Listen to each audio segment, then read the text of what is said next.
ఆ రోజు మీరు ఎప్పుడైతే జై తెలంగాణ అన్న తర్వాత పోలీసు వాళ్ళు మీ మీద దాడి చేసిరు, లాఠీ చార్జ్ చేసిరు, అంతవరకే మేము చూసినాము.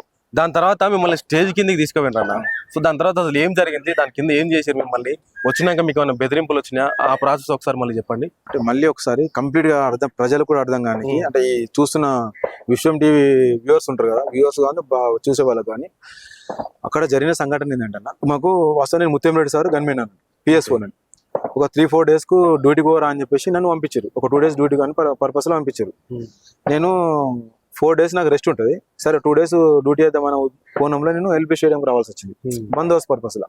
కానీ బందోబస్తు ఇంతకుముందుకు నేను చెప్పినట్టు బందోబస్తు ఏ కోణంలో అయితే, ఏ అంశాలతో పర్మిషన్ తీసుకొని, ఏ అంశాలతో అయితే మేము బందోబస్తు నిర్వహించుకుంటున్నామో అది పూర్తిగా దారి తప్పి దానికి ఒక IG సీతారామాంజనేయులు విజయవాడకు సంబంధించిన IG, అప్పుడు ఉన్న సీమాంధ్ర సమైక్యాంధ్రలో అప్పుడు IG మన సీతారామన్ సార్ తన అడ్మినిస్ట్రేషన్, అంటే తాను ఏదైతే సభకు ఇన్ఛార్జిగా వ్యవహరిస్తుండో అతను కూడా దారి తప్పిండు.